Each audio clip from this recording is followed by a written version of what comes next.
So అయితే ఈ notary lands ఏవైతే ఉన్నాయో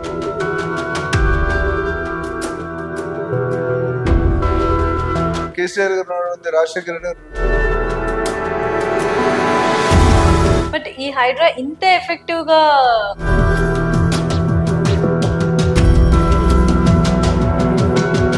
ఆ హెచ్ఎండిలో కొన్ని క్లాజెస్ ఉన్నాయి.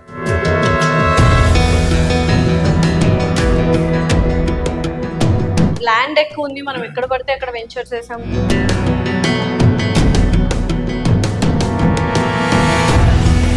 ఎలక్షన్ కూడా అయిన తర్వాత ప్రతి వెహికల్ చెక్ చేస్తారు. You cannot.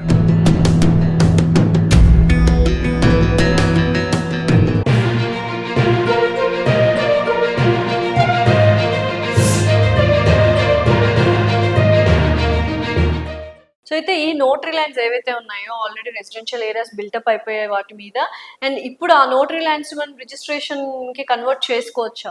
అది గవర్నమెంట్ పాలసీ అండి. ఎవ్రీ గవర్నమెంట్ ఒక పాలసీ. కేసీఆర్ గారు ఉంది, రాజశేఖర్ గారు చేసుకోవచ్చు, బట్ అనుమతి ఇవ్వాలి కదా. అంటే ఇల్లు కట్టుకొని ఉన్న వాళ్ళని కొద్దిగా ఆల్రెడీ ఆచి తీర్చి ఇప్పుడు ఆల్రెడీ స్టెప్ అయితే ఉన్న వాళ్ళకి కట్ చేయొద్దు, కోల్చొద్దు అని చెప్పేశారు. అది క్లారిటీ ఉంది. బట్ ఇది కమర్షియల్ రిసార్ట్స్, ఎన్కన్వెన్షన్స్ అలాంటివి ఏమైనా పెట్టుకుంటే కోల్చమని చెప్పారు. సో కొంత వ్యతిరేకత అయితే ఉంది హైడ్రాకి ఎగ్నెస్ట్ గా. ఎందుకంటే పీపుల్ ఆర్ కెరోసిన్ పెట్రోల్ పోసుకొని చచ్చిపోవడం, ఇది అది చాలా దారుణమైన కండిషన్. డెఫినెట్లీ చాలా బాధపడుతున్నారు. చాలా మంది వీడియోస్ చూసాం. అసలు అది ఏదైనా ఒక మెకానిజం వర్క్ చేసి ఉండాల్సింది. కరెక్ట్. ఇప్పుడు బిల్డర్ మీద పెనాల్టీ ఈక్వల్ డిస్ట్రిబ్యూట్ చేయాలి. బిల్డర్ కి, గవర్నమెంట్ డిపార్ట్మెంట్ కి, అట్లానే RERA is also part of that కదా. రేరా కూడా అనుమతి ఇస్తుంది కదా. రేరా మీద రేరా అప్లియేట్ అథారిటీ ఉంది సపరేట్ గా. ఇది స్టెప్ అయితే పాజిటివ్ అయినా ఇంపాక్ట్ అనేది ఇంట్లో స్విచ్ చేస్తే వాకెట్లో లైట్ వెళ్తుంది ఒక సామెత ఉంది. వాళ్ళు అనుకునేది ఒకటి, చేస్తుంది ఒకటి, జరుగుతుంది ఒకటి, జరగబోయేది ఒకటి. సో టీచింగ్ కొత్తగా సిస్టమ్ తీసుకొచ్చారు అనమాట. చంద్రబాబు నాయుడు గారు ఉన్నప్పుడు పంచింగ్ కార్డ్ సిస్టమ్ పెట్టారు. ఆయన మీకు తెలుసు లేదు, రాత్రి పూట వెళ్ళి పోలీస్ డిపార్ట్మెంట్ ఆఫీసులు చెక్ చేసేవాడు. పడుకున్న వాళ్ళు, ప్యాకెట్ ఆడేవాళ్ళు, వీళ్ళందరూ పట్టుకున్నాడు. ఆ సిస్టమ్ పంచ్ సిస్టమ్ పెట్టినప్పుడు ఏమైంది, ఎన్ని గంటలు పని చేసో తెలిసిపోతుంది. ఇన్నో అవుట్ బయోమెట్రిక్ అది పెట్టినప్పుడు ఎవరు హ్యాపీ. తర్వాత స్ట్రీమ్ లైన్ అయింది. పెట్టినప్పుడు ఏదైనా కొత్త సిస్టమ్ తెచ్చి ఇబ్బంది అయితే ఉంటుంది. కాకపోతే ఈ కామన్ పబ్లిక్ ఆలోచించి చేస్తుంటే మంచిది అనేది ఒక ఒపీనియన్. బట్ ఈ హైడ్రా ఇంత ఎఫెక్టివ్ గా వచ్చే రోజుల్లో పని చేస్తుందంటారా? చేస్తుంది. మీరు నిన్న ఇంటెన్సిటీ అనేది తగ్గిపోతుందంటారు. నిన్న మొన్న న్యూస్ లో చూసాను, హైడ్రాకి పవర్స్ పెంచారు. For information. ఏం పవర్స్ పెంచారండి? State government is with them. Court లా ఒకలా ఉంటే state government is fully backing up ఐపీఏ మన హైడ్రా. ఏంటంటే జిహెచ్ఎంసీకి, హెచ్ఎండికి, డిటిసిపికి ఏవైతే నామ్స్ వర్తిస్తాయో ఆ సేమ్ నామ్స్ ఇక్కడ కూడా ఇప్పుడు వాళ్ళ మీద డిపెండ్ అవుతున్నారు డెసిషన్ కి. ఇప్పుడు అవసరం లేదు, వీళ్ళంతా వీళ్ళే తీసుకోవచ్చు. ఇప్పుడు ఇంతకుముందు ఏమైంది, జిహెచ్ఎంసీ నోటీస్ ఇస్తుంది, కలెక్టరేట్ ఇస్తుంది, రెవెన్యూ ఇస్తుంది, హెచ్ఎండి. ఆ హెచ్ఎండిలో కొన్ని క్లాజెస్ ఉన్నాయి, ఎక్కడ కొలగొట్టవచ్చు, ఎక్కడ కొలగొట్టు, పర్మిషన్ ఎక్కడ. ఆ క్లాజెస్ అన్ని కూడా వీళ్ళకి ట్రాన్స్ఫర్ చేశారు. అంటే వీళ్ళ డిపెండెన్సీ తగ్గించేశారు. ఇప్పుడు ఏంటంటే 10 మంది చెప్తేనే ముందు కొలగొడతాడు. పేపర్ మీద సంతకాలు ఉంటాయి, ఈ డిపార్ట్మెంట్ ఓకే, ఈ డిపార్ట్మెంట్. ఇప్పుడు అది కాకుండా హైడ్రా పవర్స్ ఏమి ఇచ్చారంటే ఎక్స్క్లూజివ్ వాళ్ళకి ఇచ్చేసారు పవర్స్. ఇప్పుడు మార్కెట్ రియల్ ఎస్టేట్ లో రాబోయే రోజుల్లో కూడా చేస్తుంది. కొద్దిగా slight year and there amendment ఉంటాయి. మీరు చూసుకుంటే రియల్ ఎస్టేట్ మార్కెటింగ్ లో ఎక్స్క్లూజివ్ మార్కెటింగ్ అంటాం. ఎక్స్క్లూజివ్ మార్కెటింగ్ అంటే ఆ ఇప్పుడు ఒక ప్రాజెక్ట్ 500 ప్లాట్లు ఉన్నాయి, మీరు తీసుకున్నారు, మీరు తప్ప వేరే వాళ్ళు అమ్మడానికి లేదు, అది ఎక్స్క్లూజివిటీ.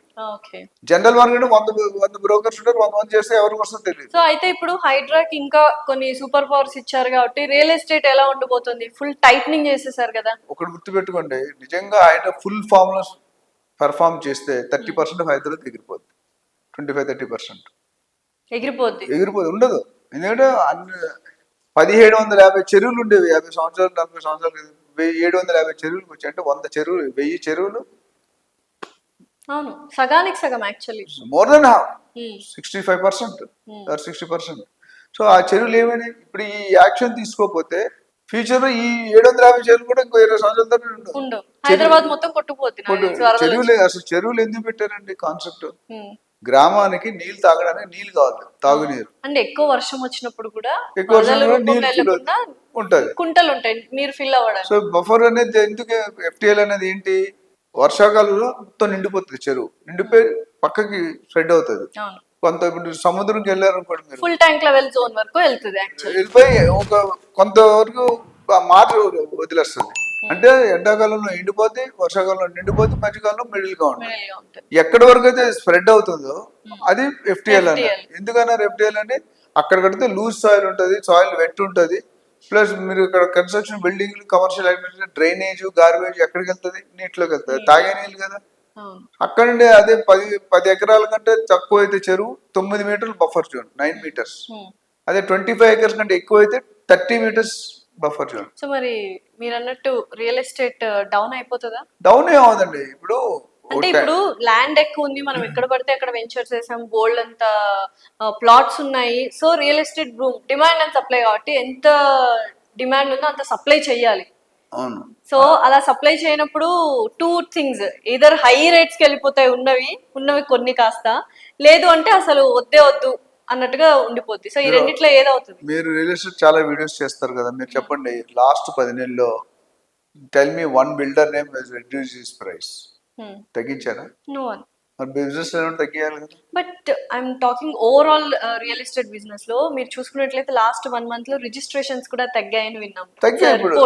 ఇది ఇప్పుడే కాదండి, గత 30-40 ఇయర్స్ బ్యాక్ ఎలక్షన్ అయినప్పుడు కూడా 3 నెలలు అటు ఆనవాయితీగా నేను చెప్పాను, సంక్రాంతి వస్తే ఇల్లు అల్లుకొని పిండి వంటలు చేసుకోవడం ట్రెడిషన్. కరెక్ట్. సో ఎలక్షన్ ముందు మనకు దౌర్భాగ్యం 2 సార్లు వస్తాయి, ఆంధ్రాకి ఒకసారి వస్తుంది అదృష్టం. అందులో అసెంబ్లీ ఎలక్షన్ వేరు, పార్లమెంట్ వేరు, మరి మున్సిపాలిటీ పెద్ద ఇంపాక్ట్. ఈ రెండింటికి ఏమైంది, ఆ గౌడ్ వచ్చిన దగ్గర నుండి జనాలు ఎందుకు స్లో అయింది అసలు, దానికి సీఎంఏ వివరణ ఇచ్చారు. క్యాష్ లిక్విడిటీ మూవ్మెంట్ ఉండదు.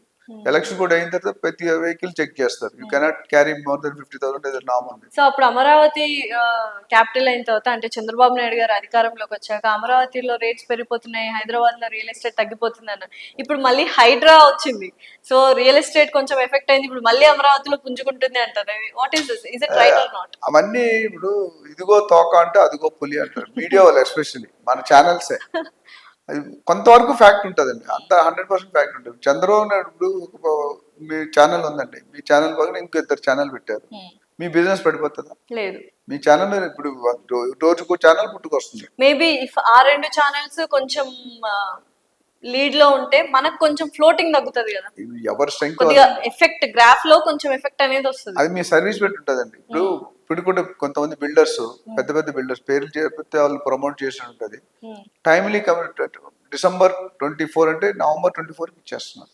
There are some project 10 years అని ఇవ్వట్లేదు, రెండు డిఫరెంట్. సో ఆస్మాన్ జమీన్ ఫరక్. ఇప్పుడు మీరు పెద్ద కంపెనీస్ అంటున్నారండి, సారీ టు ఇంటరప్ట్ యూ. ఇప్పుడు వాసవి ఒకటి, లేక్ వ్యూ అని ఒక 18 towers కూకట్పల్లి హైటెక్ సిటీ మధ్యలో కడుతున్నారు. It is also in buffer zone. అదే ఇప్పుడు 100 మంది ఉన్నారంటే ఇక్కడ ప్రాబ్లం ఏంటంటే, కొండ పాలలో ఒక లెమన్ చొక్క వేస్తే పాలు మొత్తం ఎరిగిపోతాయి. 100 మందిలో 5-10 మంది తప్పు చేసి ఉంటారు, అంత 90 మంది కరెక్టే కదా. రియల్ ఎస్టేట్ డౌన్ ఎందుకు అవుతుందంటే ఆ 10-15% అక్రమ కట్టడాలు ఉంటాయి, అక్కడ ఫ్లో అవుతుంది. అన్ని పర్ఫెక్ట్ ఉంటే అమ్ముకుంటాడు కదా, వేల అపార్ట్మెంట్స్ కడుతున్నారు, విల్లాలు కడుతున్నారు, అవన్నీ అమ్ముకుంటున్నారా లేదా? సో మీరు అడిగిన దానికి ఆంధ్రప్రదేశ్లో చంద్రబాబు నాయుడు వచ్చారు కాబట్టి, Rome is not built in 1 day, Rome is built in years. Hyderabad ఇలా ఉందంటే ఎన్ని రోజులు పట్టిందని మనకి? ఆల్మోస్ట్ 100 years పైన, 70 years. నిజాం కాలంలో నుంచి ఇండిపెండెన్స్ వచ్చిన తర్వాత మనం స్టార్ట్ అయ్యాం. 60-70 years. ఇప్పటికీ ఇంకా హైదరాబాద్ ఫుల్ గా లేదు. వర్షాలు వస్తే ఎలా ఉన్నాయో మనం చూస్తున్నాం. కరెక్ట్.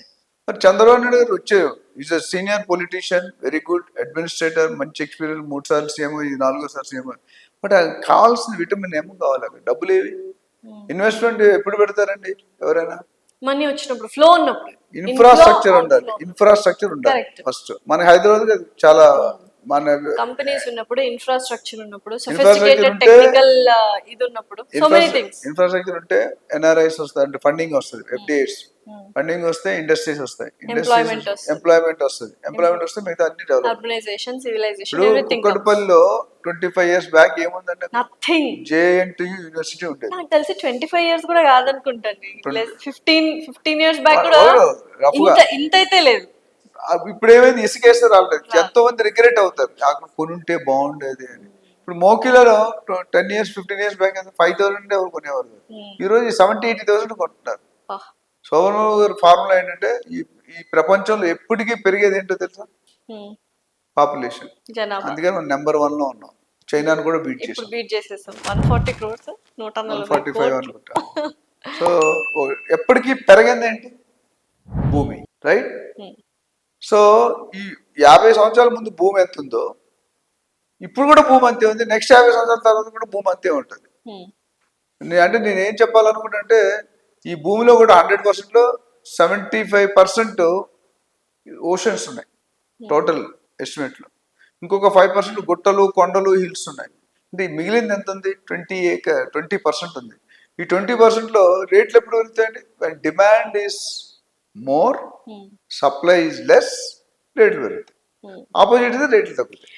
ఏదో ఒక సాచురేషన్ పాయింట్ కి రాదంటారా రియల్ ఎస్టేట్? రాదండి. ఎందుకంటే మా తాతగారు పిఎఫ్ 6 రూపాయలు కట్టేదండి. 6 రూపాయలు పిఎఫ్ కట్టేది. ఇప్పుడు 1960s or 50s. బట్ ఇప్పుడు అంటే 6 రూపాయలు ఓకే ఫైన్, మీరు అన్నట్టు 6 రూపాయలు, 60 రూపాయలు, 600, 6000, 60,000, 6 లక్షలు ఇట్లా ఓకే. బట్ కోట్లు అయిపోతుంది కదా, కోట్లండి. అవుతుంది. ఇప్పుడు ఒక అపార్ట్మెంట్ కొనాలంటే 2-3 కోట్లు అవుతుంది. సాచురేషన్ రాదా? సాచురేషన్ రాదు. ఎందుకంటే ఇరుకు ఎక్కువ. అంటే సైజ్ ఆఫ్ ది ప్లాట్ కానీ, హౌస్ కానీ, ఇల్లు కానీ తగ్గిపోతుంది. ఏమవుతుంది? మా తాతలు కొనేటప్పుడు 100 ఎకరాలు, ముత్తాతల దగ్గరికి వెళ్ళాను, 100 ఎకరాలు.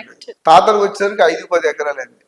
మన నాన్న వచ్చేసరికి 1 ఎకరం, 1/2 ఎకరం. మనం గజాల్లో కొనుక్కుంటాం. నేను ఫ్యూచర్ లో మన కొడుకులు వచ్చేసరికి అడుగుల్లో, మనవాళ్ళు వచ్చేసరికి ఇంచుల్లో కొనుక్కుంటారు.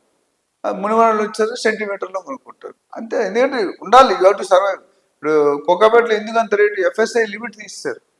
ఎఫ్ఎస్ఐ ఏంటి? Floor space index. Height restriction లేదు మనకి. అందుకని అంత 100 కోట్లు 80 కోట్లు వెళ్తుంది. ఇప్పుడు తక్కువ జాగాలో ఎక్కువ హై రైస్ కట్టేస్తారు. కాస్ట్ ఎలా పెడితే చాలా మంది తెలియదు. బేసిక్ కాస్ట్ చూసుకుంటారు. నాకు మొన్న క్వశ్చన్ అడిగారు ఆయన, సార్ నేను 30 ఫ్లోర్లో ఉండాలనుకుంటున్నాను, 30 ఫ్లోర్ వ్యూ మొత్తం సిటీ అంతా కనిపిస్తుంది. 5 ఫ్లోర్ వరకు ఫ్లోర్ రైజ్ ఉండదు.